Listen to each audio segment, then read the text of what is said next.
segment. This segment is actually called The Power of the Voice, so it's going to be an amazing show. So as you all know, April is Child Abuse as well as Child Sexual Abuse Awareness Month. So we'll be having a very open dialogue today. So be sure to tune in, share with a friend, ask questions, comments, concerns, and we'll certainly try to answer, if not live, then after the live show. Okay. So as I said, we are here with Miss Tia Goode, and I'm not sure how familiar you all are with the Protect Our Girls campaign, but we had a documentary, an award-winning documentary that came out a couple of years ago, 2018, I do believe, right? 2018. And it went on to win, I believe, 3 or 4 awards here in the U.S. and then 1 internationally. So it was amazing. It was a show that allowed women to share their truths and just show just how powerful they were. And I'm losing connection. It's okay.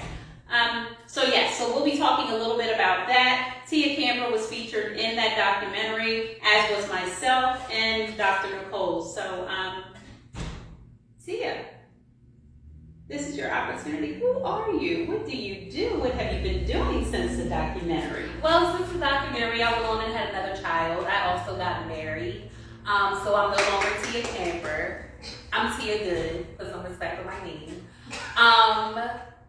But moving forward, yes, I've been doing some healing, some growing, and refocusing everything on God to the point where now I started my new business. It's called the Cleaning Goode, because we not only clean your homes, we clean your souls.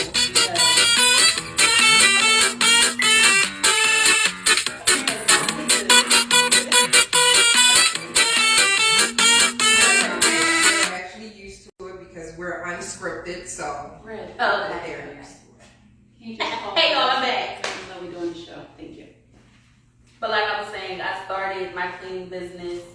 I'm in the healing process because it's definitely a process. It's been a process. But I feel like I'm more free to talk about it without getting more emotional with it. So I feel like that's the best thing that has happened.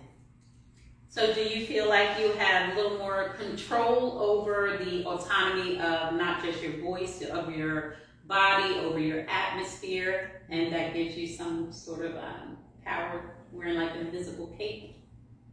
Yes, in a sense. But I wouldn't say that I felt like I had more power over my voice until something recently happened to me that re-triggered all of those emotions, so I didn't know what to do with it. You know what I mean? Mm-hmm. So after that happened, when I was able to speak up for myself for the very first time without turning to my mom to speak up for me or my sister or anybody else to do it for me, I actually did it for myself. That's when I was able to drop that load that I've been carrying for years and years and years. Because when I say it was for years, it could be something as small as a scent, like the certain smell, like a man used to wear polo or something. That scent used to really like bother me. Like I would get irritated about it because I know that's what my abuser used. Or when I would be in certain areas, I would be triggered. But now I'm able to go to those areas and feel like I'm safe and I'm in control and I can speak for myself. That's good. So without giving the Webster dictionary by your own personal experience and definition, when you embrace and embody your found power, how do you summarize that and explain what power, now having that power, means for you? For me, it would be freedom. Mm-hmm. That's good. Freedom, definitely. Freedom in what way? Other than because you've already told us and the audience, our viewers, that definitely you've activated your voice. And I always tell people there's power behind activating your voice. Some people like to be silent and they don't realize the silence continues to perpetuate behaviors and other things. Rehearse. So if you could just speak a little bit to the freedoms that have come along with that for you. The freedoms for me that have come along with it is I'm more aware of my surroundings without being in fear at the same time. I'm also able to pay more attention to signs. And I feel like a lot of times we say, oh, well, because it's family or because that's a friend, you don't have to look for this, that, and the third. But now I'm more aware of it without being like hostile about it. Yeah. And I'm more in like, when I say my freedom, I'm not more anxious going into unknown situations. Like it's more of a calming feeling for me. And then I'm able to listen to other people's stories without becoming over emotional, because that was a problem for me. I would get super emotional and forget that they needed me in a sense. So now I have more freedom to hear rather than give them my stuff all the time. That's good. So what I'm hearing in what you just said was, it's almost like that freedom is almost allowing you to not just set boundaries for yourself, right? But it's allowing you to set boundaries for those that you care about, without not just fear, but without caring about ridicule from other people, or without always feeling like you might hurt someone's feelings. Because if anyone's listening, we're again here with Tia Goode, and she is a survivor of CSA, and she is here sharing the power of her truth, and that's very, very important. So we definitely commend you for doing that, girl. I think it's important for not just you, but also the listeners to understand that our truth is our superpower. Our words that we speak over ourselves is our superpower. And as long as we are afraid to speak up and speak out, we allow others to have control over us, and we are lost from the inside out, right? So we have to get to a point where we can reveal it so we can heal it. So it sounds like you've done the work. Yes, and I feel like the more you talk about it, the more you take back your power and not allow them to still have power over you. Absolutely. So I think that's the most important thing.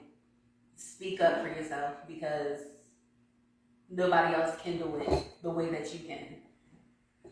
So far as I know oftentimes when Wanda and I talk about mental health, healing, and how it's so important to give yourself permission to actually, give yourself permission to acknowledge something has been done to you and how it makes you feel. Acknowledge those feelings, then give yourself permission to reach out for that type of support. A lot of people don't understand what the healing process encompasses. I don't know if they put a time frame on it. So if you're comfortable with it, which it sounds like you are, walk us through what that journey of healing looks like for you. I'm so sorry. Y'all know we are unscripted. We're very organic. It was so much going on. No, because I'm watching y'all. It kept moving. But just walk us through what that journey looked like for you.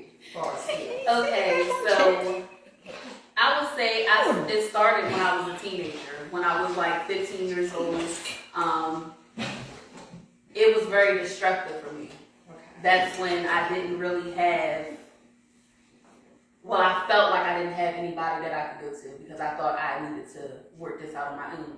So I would be destructive towards myself. Like I would self-medicate by the use of alcohol. I would wake up to numb myself every single day with alcohol. I would have bottles underneath my bed. I would have bottles as soon as I go out. I would tell people that I would have sex with them in exchange for the alcohol. Like, I would give myself because I didn't value myself. So it took something happening to me. No, I wouldn't even say that. I would say when I went away for school and then I wound up pregnant and I heard the people on the job talking about how I was messing with this guy and that guy. So who was my child's father? So from the age of 15 to 22, I would say I was not valuing myself. I devalued myself and gave myself so that nobody could take something from me. So I figured, okay, if I'll say yes, then I feel like I have the power. I'm in control. Okay. So deep down, I wanted to say no, but I knew they could take it from me. So I need to hurry up and just say yes. So after I realized that, I got into therapy. I got into therapy, and they was telling me that this is post-traumatic, like PTSD. Like, you're going to go through these things. And I had to really sit back. I got off my phone for a whole year, like gave it up just to recenter myself, refocus. And that's when I had to really deal with myself. Being able to see myself in the birth of my daughter, I want her to value herself, but how would she see that if she couldn't see that from me? So that started there, and then after that, I had to really be truthful with my emotions, to be able to sit in it and really journal out how I'm feeling, why I'm feeling that way, and really get into details about that. That helped me a whole lot, because I've always been a writer. And so being able to find that connection within myself on the paper and seeing it in black and white, like, yeah, and then being able to see why I'm feeling that way, like anger, sadness, just all of it bottled up, and then putting it on other people, that wasn't okay. So yeah, I feel like the more I talked about it too, so journaling, finding self-value, speaking up more, those were the steps I really needed to take. Even when we went to the, what was that place? Where we got the wrecks and stuff? That was freeing too. The raised room. The raised room, yes. Yes, raised room. So breaking up some stuff, because sometimes you gotta break it up off of you, you know, and that made me feel really good. But yeah. So if you're just tuning in, we are here with, no, you're fine. We're here having the privilege and honor to speak to a survivor of SA, Miss Tia Goode. I'm putting respect on her name. Yeah. Formerly known as Tia Camper. And the discussion topic is the power of the voice. I don't think you and I, Wanda, can talk enough about how important it is to be proactive and to be assertive. And one of the strongest tools that we all have here in this universe is our voice. Yes. Our voice, our vision, and our ears. I've heard you say quite a bit. You see something, you hear something, say something, especially if it's off. What I love most about your sharing of your healing journey is the transparency, the authenticity, because people never get to see that anger, that rage, that fear. It's like a bell plate, if you will. One day you're fine, the next day you're not fine. Exactly. You even talked earlier on after introducing yourself about triggers. We just talked about that yesterday, and we've talked about it in so many other discussions. Scents, certain foods, certain music, certain fabrics, and just doing a lot of different things. And we focus a lot on this because we want everyone, not just us who have experienced something, to be more self-aware, more conscious, and more vigilant about what it is that is before you. And how do you do that? By getting the knowledge and the information. So again, we here with Shop Talk, we thank you. And if we didn't already say it, We said in 24 we were going to be more mobile to meet more amazing men and women to share their testimony and help us with the healing, educating, and providing of resources. So we are here in Easton. Cambridge. Eastern Shore. Isn't that still Easton? No, Eastern is. Everybody do that to me. Well, where we at? We're in Cambridge. We're in Cambridge, Maryland. But that's not the point of where we're that part of the geographical location. But we are at an amazing Black-owned business called Therapy, and so I'm hoping we'll have the opportunity to speak with that young lady at some point. You never know, so just stay tuned there.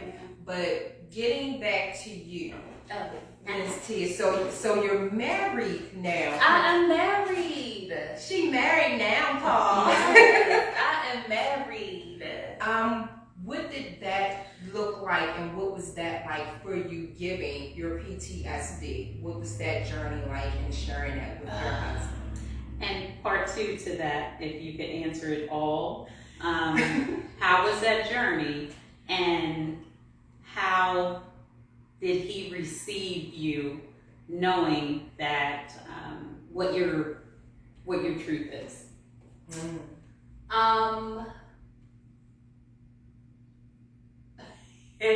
Well, when I told him he wanted to, it's like he wanted to be a hero, but it was too late to save me, in a sense. Mm-hmm. Because the damage was already done, and it's like I was putting a lot on him. So I'm thinking I'm doing a lot, but he just wanted me to realize that he wasn't them that hurt me. Mm-hmm. So while I'm being angry and yelling and all this at him, I just started to notice that I was attacking the wrong person. And I was using my words to attack him, but I didn't use my words as I should have when I shouldn't have. Did you think that because you were using your words to be so volatile? That I was speaking up for myself? Right. Exactly. I thought that in my mind, but I knew now I know that was wrong. I was going about it the wrong way. When I was feeling at my lowest points, or when I felt like I was being triggered, instead of spazzing out, I wish I would have just been more vulnerable and spoke with him, because he is very understanding, and I know he is someone that I can really support, that is really supportive of me. That's good. So, yeah. So you talked about entering into therapy, which obviously helped you significantly along with doing other things. What was the key or pivotal moment for you after you entered therapy that you were like, this is what I needed and why I needed therapy? It was me repeating the stories. It was me repeating what happened to me, and then they telling me that I'm not in this alone, that I am not the only person who experienced this, and them telling me what it is, like my anxiety attacks. Like I didn't know what that feeling was of being compressed, and now that when they made me aware of it, it was like, I can breathe, because this is something normal for certain people. Was there something in particular, I think she was trying to get at, that made you say, okay, it's time for me to go and get therapy? Like, was there any one defining moment? Is that what you were asking? Yes. I would say I was with somebody when I was in Job Corps, and I was drinking to the point of no return. Like I wanted something to happen to me. Like I wanted to die. But when I was dating him, he dared me to run in the road. Mind you, I'm drunk. He dared me to run into the road, and it was a busy highway. It's in DC. And I did it. Well, thank God you're still here. So that made me realize, why do I keep saying yes to stuff that could really take me out? I'm glad you sought help. Yeah. And I'm glad I don't know who he is.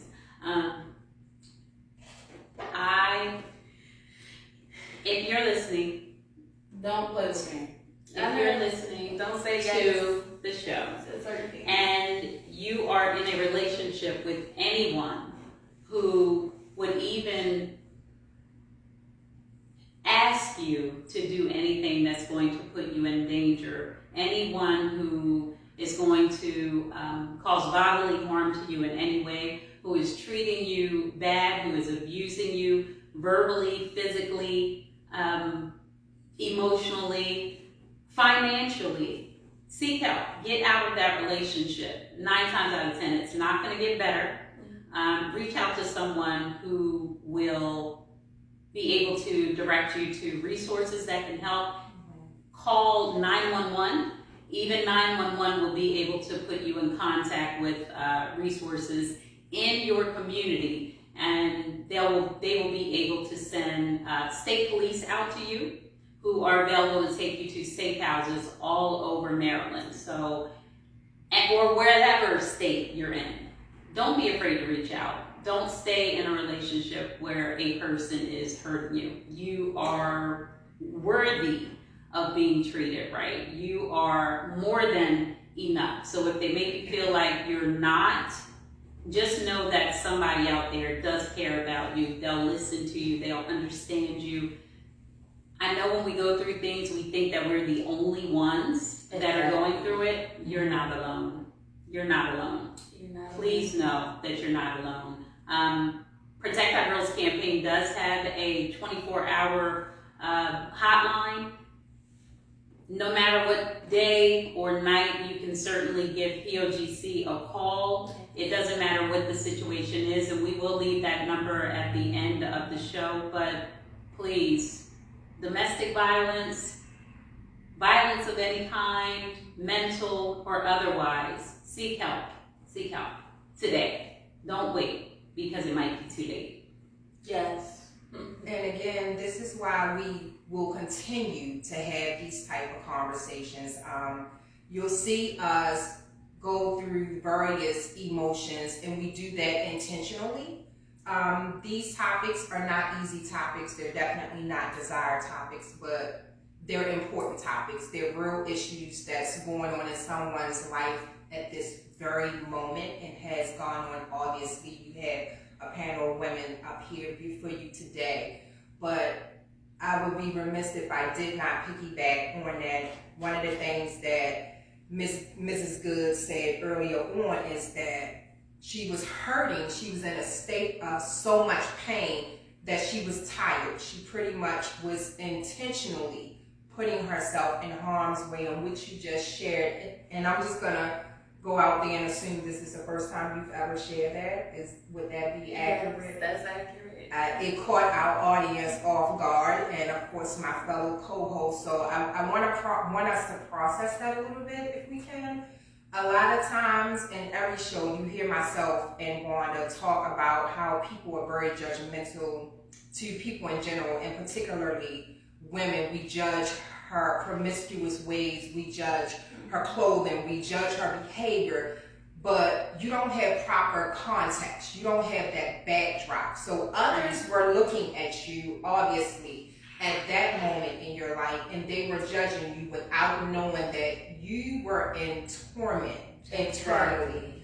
So I want our viewers to be aware that the next time you're passing judgment on a woman or even a man, but for the sake of this panel being female, when you're judging that woman, instead of judging her, give a smile, give a compliment, because as Tia stated, she didn't value herself. And how could she? She was in so much pain, you know, and oftentimes victims blame themselves for what has happened. Yes. To them. Carry the shame, all of it. And the behaviors that you see are not always indicative of a person's true, authentic character. It is more so indicative of the pain and the turmoil in which one is experiencing internally. So I just wanted us not to just go by that. And we'll definitely be doing some decompressing even after the show because obviously there needs to be some. I don't know, Wanda, if you wanted to add to that. I was definitely angry when I just heard you say that, which is probably why you didn't tell me, because someone would have been effed up. But that's another thing. That's another thing. A lot of victims don't want to come forward because they do not want to cause any rifts within the family or within other relationships built. And then they don't think someone is going to believe them. But I need y'all to know that I will believe you. And there's so many other people out there that will believe you. You are not alone. You are a mighty, victorious woman. You are in control of your life. They will not take power of you. You belong here. You are worthy. Yeah. You are beautiful. You are loved. You are important. You matter. So don't surrender to the wrong people. Do not surrender. Do not give up because you belong here.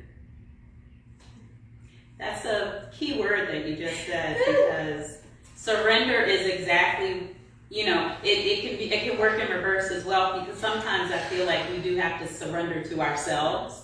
Sure. Yes. We live in a constant state of turmoil when we are unable. There's some people who carry a story with them to their grave. They never have the opportunity to really heal from it. So when they die, they're essentially the 8-year-old girl that was, abused. Yes. It could be a 30-year-old woman who could have been wrong place, wrong time, wrong people. Yeah.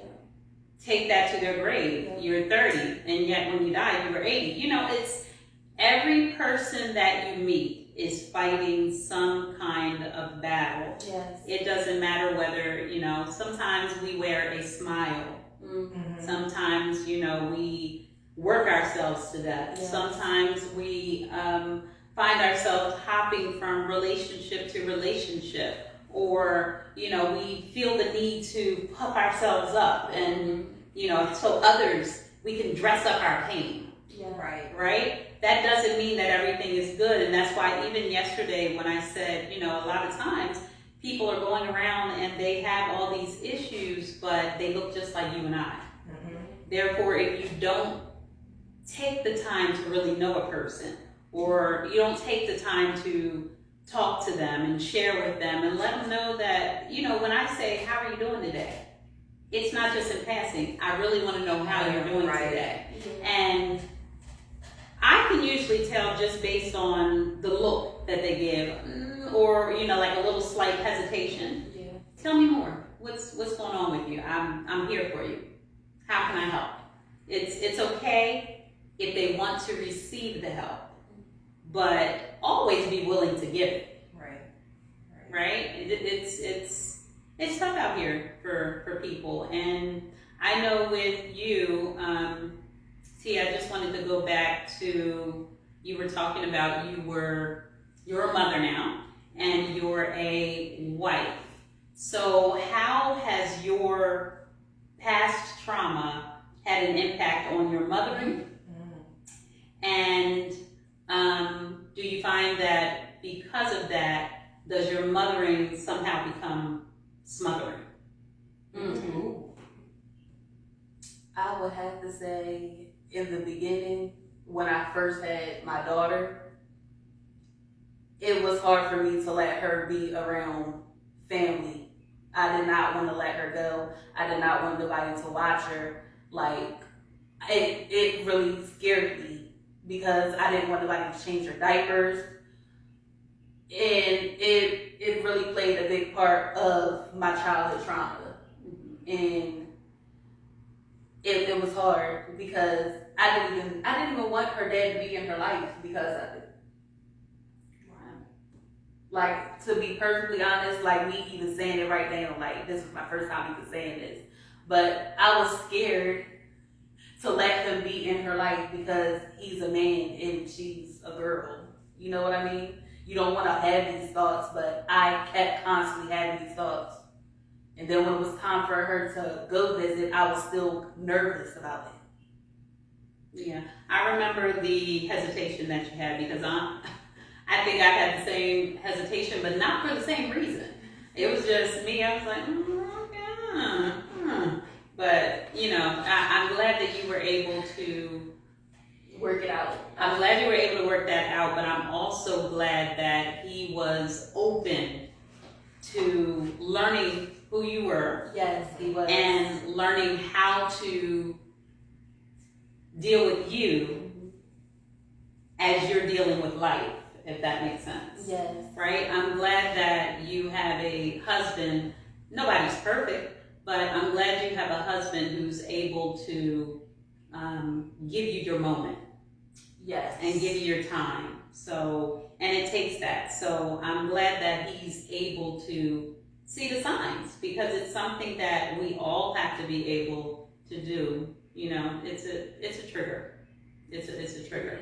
And it's probably a shared trigger now between you and him because whatever you do affects him, you're one. Exactly. But you know what else was helpful is the fact that I learned that his mom experienced the same thing. Mm-hmm. So she knew what to watch out for as well. 1 in 4 girls and 1 in 6 boys are victims of CSA before their 18th birthday. These are the statistics that have not changed over the past few years, ever since, if you go trace it back to probably 2020, it still states that same fact. It could say something along the lines of 4 in 10 or whatever. It still amounts to 1 in 4 girls, 1 in 6 boys. The prevalence in our communities and all over the world, it doesn't matter what color you are, how much money you have, what job you have, what kind of car you drive, it doesn't matter. It's one of those things that affects every family, every person. Yeah. Every person that you know personally may not have admitted it, but they know someone who knows someone who knows someone who has been affected by CSA. So forget the statistics because it's way worse than that. It's way worse than that. Yeah. The only way to combat CSA is to get all up in its face. Exactly. Right? Is to say something, and also to not be afraid to start having those conversations early. Right? Yes. Have them early, have those conversations often. The most uncomfortable conversation that you'll have when you start it will be that very first time that you decide to talk about it. Right? So the same way that we teach head, shoulders, knees, and toes, teach about vagina, penis, breasts, body autonomy. Teach children that they are the authority over their bodies. They have the right to say no. I don't want to be hugged today, or, no, I don't want to go with so-and-so. It's a certain way that they can say these things and still be respectful. But honestly, we expect children to always be nice. And it's okay not to be nice sometimes. You be kind, but you don't always have to be nice because sometimes that is a fault. Mm-hmm. And there are predators out there who are watching, who are waiting. They are opportunists, and I say that about children, but honestly, it's for adults as well, males, females. There are opportunists out there who are just waiting for the perfect opportunity to just slide right in, and that kind word that they'll give you on a bad day. Oh, okay, he's so nice. Sometimes that's all we need because we may not be getting that at home. Exactly. Right? So they'll look for certain things that you're lacking. And they'll start the grooming process. That means that they're going to try to get you to trust not just you, but all the people around you, So, you know, it's, you have to have those conversations early. You have to have them often. And even if you're an adult and you've experienced this yourself, it's time for you to get that story out. Yes. Time for you to tell your truth. You don't have to shout from the rooftops, but for every person who has not shared their truth, you have allowed that person to reviolate at least 200 times or more. Whether it's just a simple, can I touch your arm? No. Thank you. Thank you for giving me consent. Even if it's just a simple rub on the arm, that's a test. Exactly. That's a test right there, right? So if I can reach over her and I slightly brush up against her, that's a test as well. I remember people doing that to me. Teachers, male teachers did that to me, and I didn't pay it any attention, but, you know, they were testing the waters, right? But it was so many, I had so many cousins and friends that, you know, I was able to just get away from the situation in school. But the thing is, I just wanted to put that out there, which is why I brought it up. Even though we are sending our children to school, show up. Yes. Show up for them.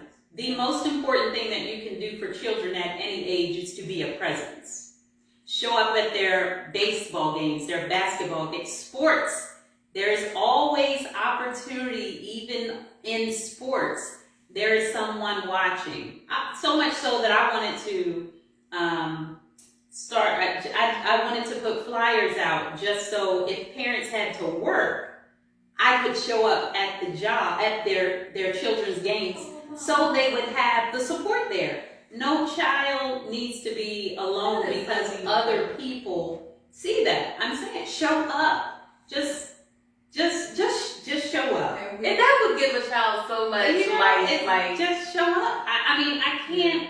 I know it just seems like we're rambling because it's a lot to get out, but this is freaking serious. It's serious, and it's really hard to articulate. It is. I know, my brother. And an hour, 2 hours, 6 hours is not enough time. If anyone is following what's going on in the celebrity world, if that's what's happening in the Hollywood aspect, one can only assume what is happening in everyday average, life. So again, Wanda and I talk a lot about these topics. We talk a lot about warning signs, triggers, behaviors. A behavior is never just because. Yesterday, we had the pleasure of speaking with a gentleman that spoke very transparently, and he shared a real-time story about a young man, whereas though the school was looking at the behavior like, oh, this is a child that's just a lost cause, not knowing the backdrop. And you have to be comfortable and open to having conversations, especially with our children. Yes. You can't just assume that they need an IEP or they need medication, because now you're starting the sedation process and never dealing with the real issues. You're sweeping it under the rug. Yeah, exactly. You're sweeping it under the rug. So I know yesterday we talked about it, and I just want to revisit and build on that list that we discussed as far as signs and symptoms of that someone may be in a domestic abusive situation, SA type of situation. For our children as well as our adults, you want to look at the isolation aspect. If this is someone that's normally very playful, very social, and now you're noticing that they're not, I would look into that and try to have an open conversation with them. Two, I love that you and the gentleman yesterday, Wanda, shared about pay attention to when the children are doodling. It's not just them holding a crayon and or pencil and just scrabbling. There's a story there. They're trying to tell you something. Or playing with the dolls. Or playing with the dolls. You want to pay attention to the sleep pattern. You want to pay attention to their body functioning patterns. And people oftentimes laugh about it when I speak about it. Yes, we know, depending on the age of the child, that they can't control their bodily function, but if it is more frequent and you want to pay attention to the odor, because a young child should not be having an odor down there, especially if they have proper hygiene practice from the parents or what have you. You want to pay attention to them things. You want to pay attention to abnormal bruising upon the body, especially parts of the body that people have no business being in. You want to pay attention to their attitude, their temperament, their inability to actually maintain focus. Children tend to like cartoons, so if you're putting on their favorite cartoons and you're giving them snacks and you're not trying to force them to eat broccoli and they're withdrawing from that, it's time to have a conversation. And not to raise fear, but to raise some concern and some awareness. Maybe the kid has a tummy ache, but I better safe than sorry. Yeah, exactly. And to piggyback off of that, when you have the conversation, talk to them, not at them. Yes. Sometimes we can force conversations on children and they will respond in a way that they believe you want them to respond, which may not always be truthful and forthcoming. So in order for a child, and I'll say some children, in order for some children, and I'll venture to say most, to feel comfortable with certain conversations, they have to be able to read your face, because they're very good character readers, judges of character. Yeah. They have to know that it's in a situation where you're calm. Mm-hmm. That's why one of the other than believing your child, which is the very first thing that you should tell them if they ever tell you that they've been touched. But the other thing is to listen responsibly, respond responsibly, and let them know that it's not their fault. So as long as a child is comfortable, they know that they'll be believed, they know that you will do everything in your power to protect them and not do something to get yourself into trouble, then they'll be more open to talk to you. And that's coming from personal experience. With my children, as they were older and I found out some things, they said, well, Mom, we didn't tell you because we knew that you would do this, that, and the other. Now, they were absolutely right. I definitely would have did something. And I appreciate them for allowing me to mature into a point that I am able to run a campaign that's protecting children against CSA, because at that time, I wouldn't have been ready for that kind of fight. So definitely make sure that you are guarding yourself, mind, body, and spirit, and at the same token, doing the same thing for your children. We also, with POGC, we have a traveling pants project. And traveling pants project is just, it just means that if you need help talking to your children, introducing the topic of CSA, we actually come to you.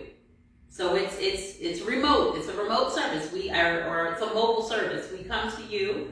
We'll sit down. We'll talk to you, talk to your children, and it won't be just a regular conversation. It's really animated. It's really, I dress up. Whoever comes with me dresses up. We actually make a pair of pants. You and your child can share that experience, and we'll talk to them about how to say no. We'll talk to them about privates, being privates. We'll talk to them about body autonomy. We'll talk to them about safety networks and understanding who they can talk to and who is going to believe them, and steps that they have to follow. You and your children have to work as a cohesive team. Yes. You're a team. So no matter where you are in the room, if that child sees you, they should feel your presence. They should know that, okay, mom is right over there. If I say a safe word, if I say orange, I know mom is going to come to me and she's going to get me up out of here, right? Safe words, safety networks.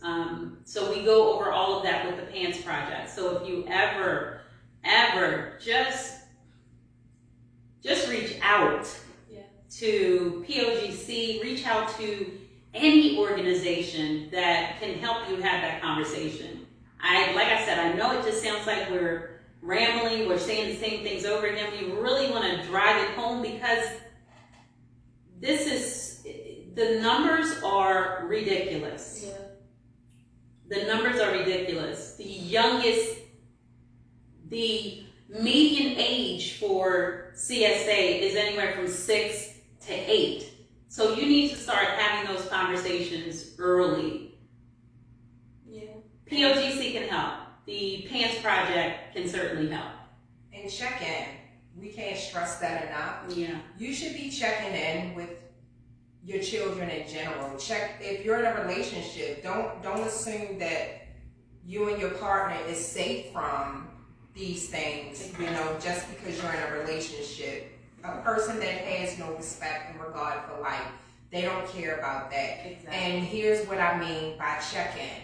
You want to physically not just ask, Tia, how was your day? You want to sit down when both people are able to actually engage one another. Did anything unusual happen? Did anything bother you? Like, I know it sounds weird, and as Wanda was saying, like, we're rambling, but this is real life, and these are things that the three of us have either experienced and we know for a fact. Other people are experiencing. I know during the time that I've been going through trauma, people have at work, not at work, have literally been in my presence and saw a shift in me because they've noticed it and mentioned it. Oh, well, you seem off today, but they never took the time to check in with me, and that would have made a difference. So yeah, you want to definitely check in with people. I get checked in on with you. We don't talk every day, but if she doesn't hear from me, or that is not, well, no, that is true. I was going to say that's not true. But I'll get a text message, an inbox message, or a phone call. But to know that someone cares about my wellness, that means a lot to me. But have a question for you, Tia. A viewer wants to know, when and how did you know you were healing? Good question. Give a good answer. I was going to say that. Can I be really honest with y'all? We want you to. So I knew I was healing after I spoke with the state's attorney for my recent situation, and she wanted to drop my case because she couldn't prove what happened to me. It was basically my word against his. And when I was able to speak to her and tell her why so many victims don't come forward, and how much it triggered me and all my past emotions because what that man did to me, I felt so empowered and relieved. As soon as I was done speaking to her, I cried until I couldn't cry anymore. And then when I was, after that, because I was hurt, that hurt my feelings. But at the same time, after I spoke to her, I felt vindicated. And after that, it's like, it lifted off of me. Like, I finally beat pain.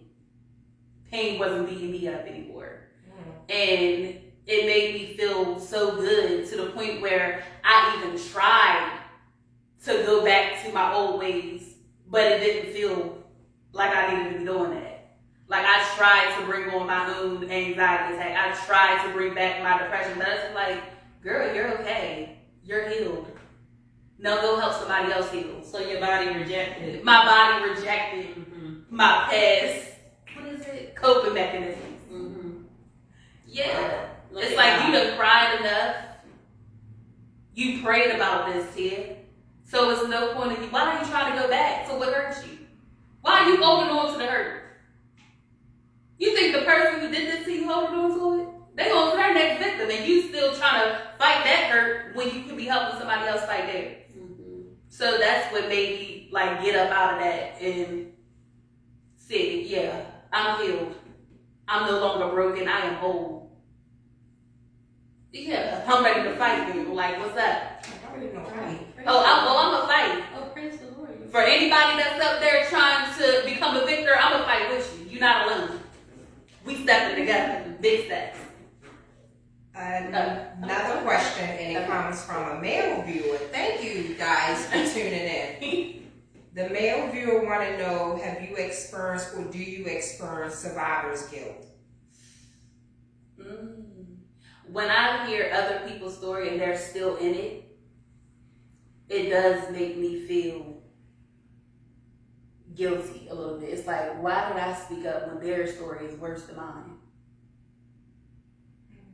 I think that's my only guilt behind it. But surviving what they did to me, I feel great about it. I feel like I can talk about it, but I just feel bad for others that's going through it, and it may have been a worse situation than mine. So while I'm trying to minimalize what I went through, it doesn't matter if it was less traumatic or not. It shouldn't have happened. Right. So that's what I have to keep telling myself.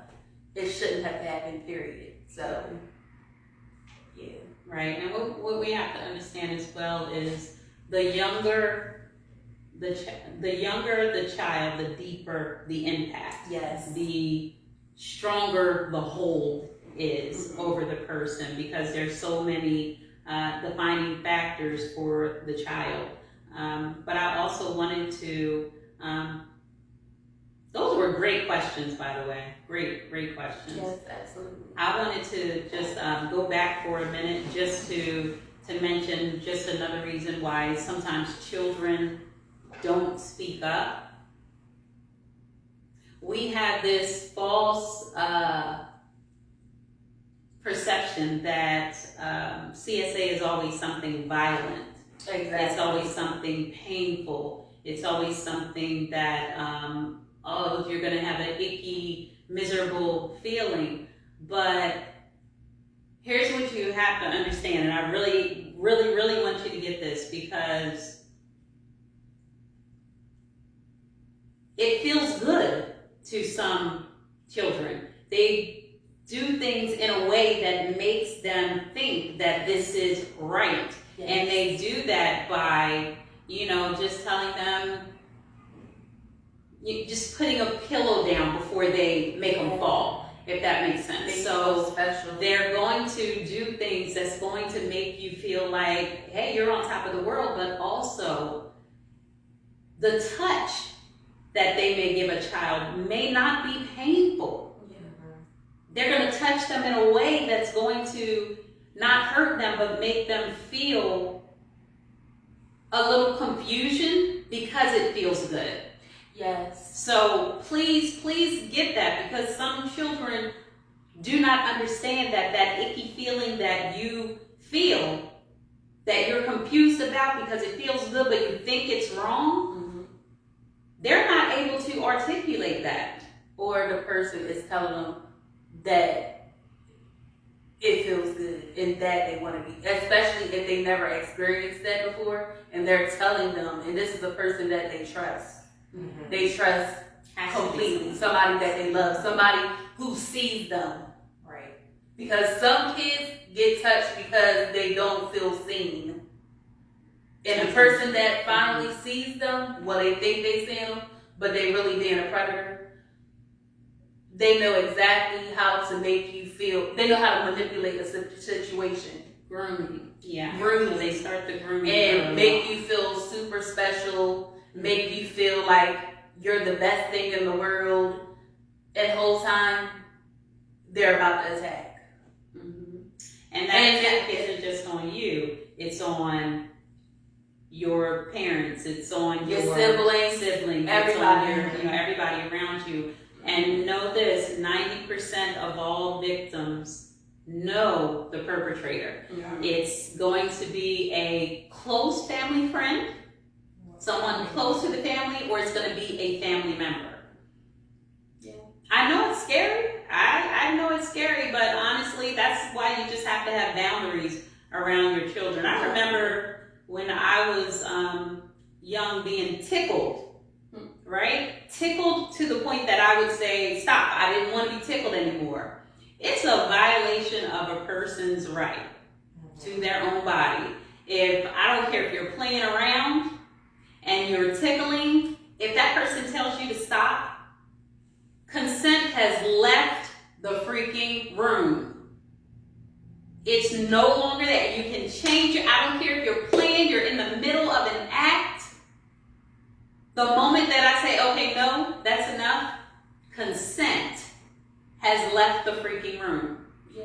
So I want men and boys, girls and women, to understand that no means no. And stop means stop. Stop means stop.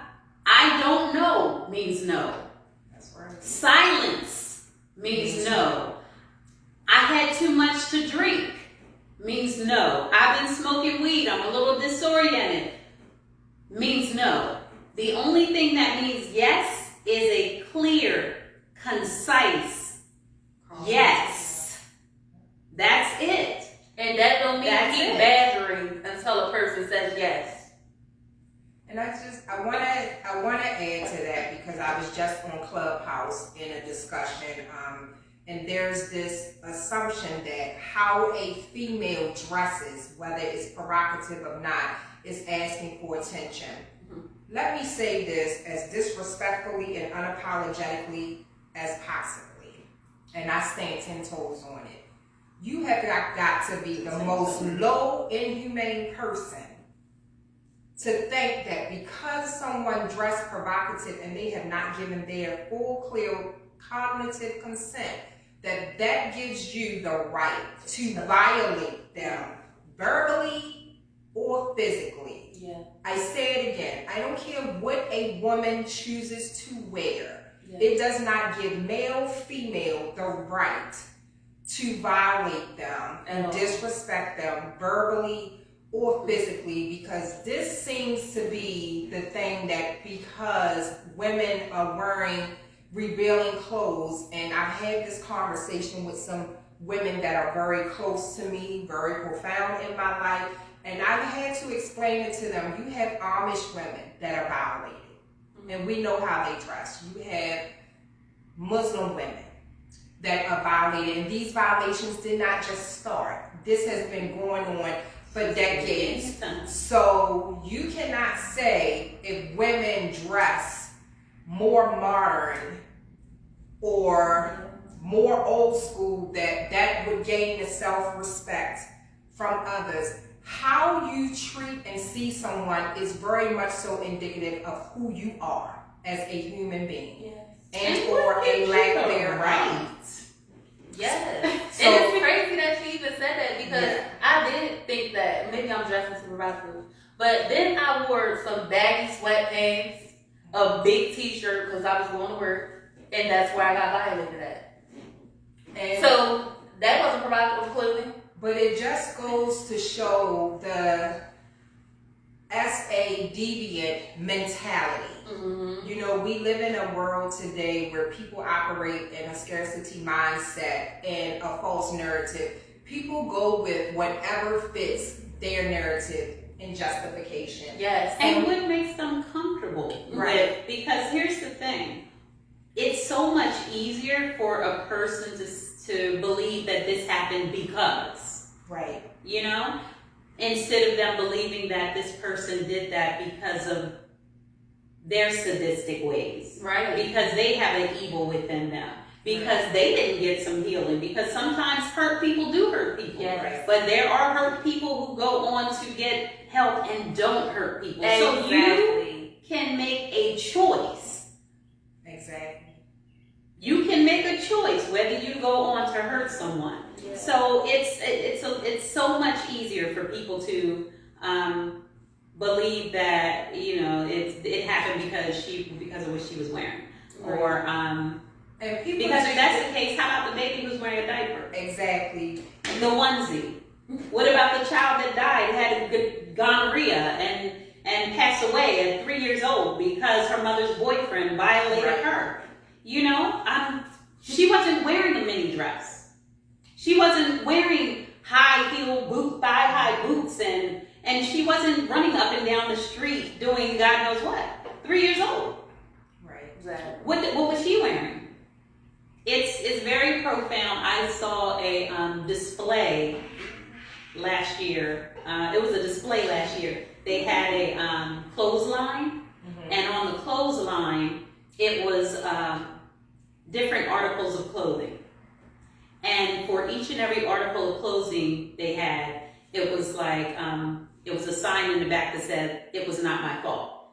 So it was people dressed in different ways. It was a man's suit hanging up. It was a baby's outfit. I think it was like a onesie or something. It was a pair of jeans. It was a bathing suit. So we have to get out of that mindset that somehow clothing or or how I speak to you, a smile doesn't mean that, you know, I want you to touch me. Right. Their DC, I don't know if they still do it because COVID shut the world down, but DC had a walk that I thoroughly enjoyed. It was called the Slut Walk, and you had on pants and a bra, and it was for that very reason that you do not have the right without my verbal and cognitive consent to violate me in any way. And to your point, Wanda, just to piggyback on it, when we think about, you know, essay and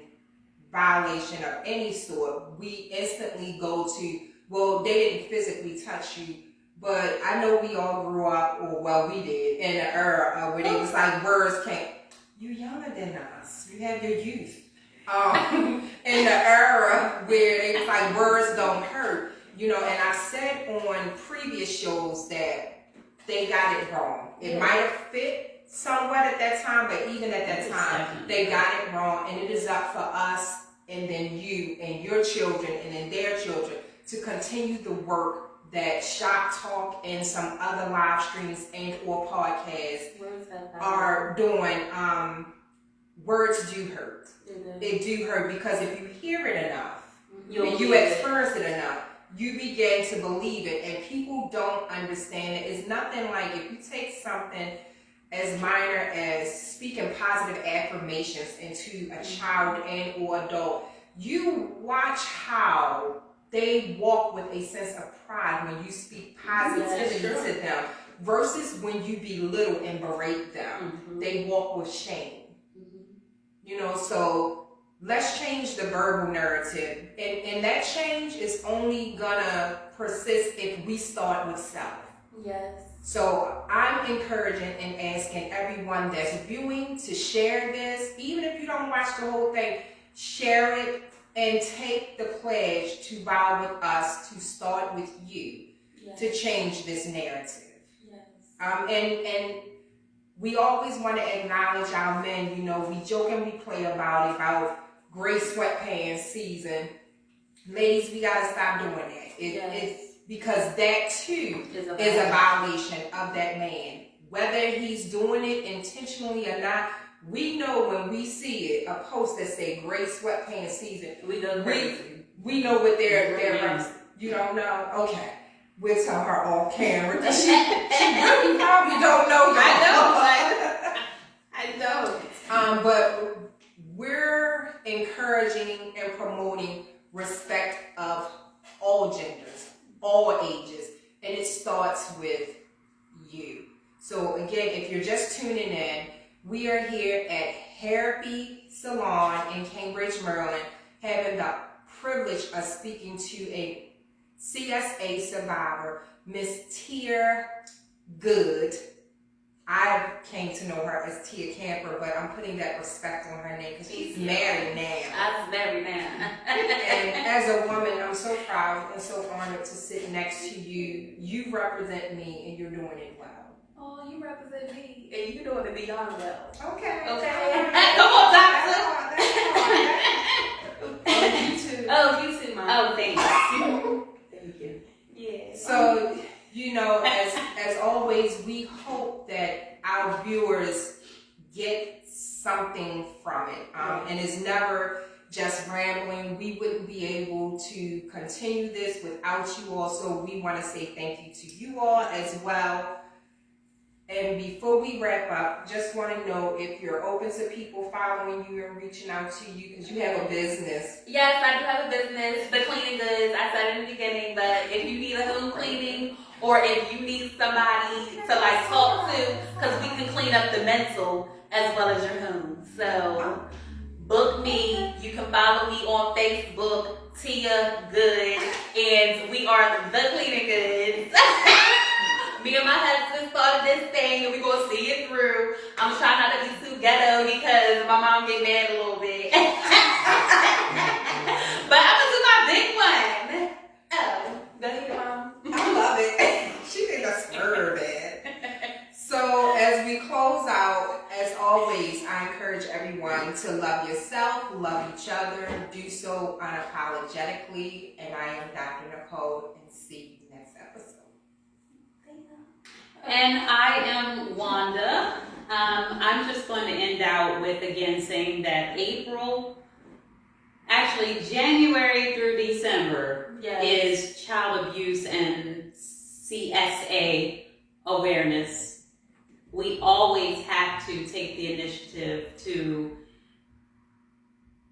receive the fact that we have a moral obligation to keep children safe. And some of us are mandated, but when you have a moral obligation, that means you have to dig deep within yourself to say, I am going to respect myself, my children, my family, my colleagues enough to speak up, right? Speak up, speak out, be aware, get educated. Education is the key to prevention. As I said earlier, the Protect Our Girls campaign has a 24-hour hotline, 929-543-8762, 929-843-5762. And we're going to have that information for you. Gotta make sure it's the right number. But yes, we'll have that information for you on the recap. Reach out to me, Wanda Reed.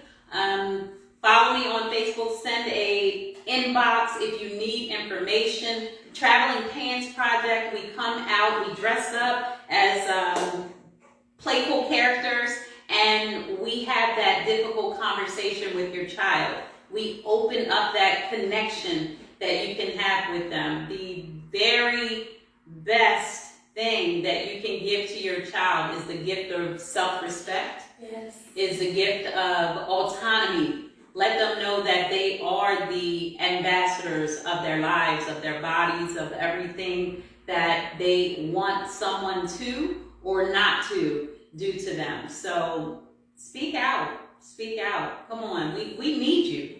Children need you. The adults who are suffering need you. Males, females. It happens to boys. It happens to girls. It happens to men. It happens to women.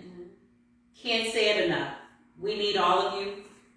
Speak up. Speak up. Come on. Get it together.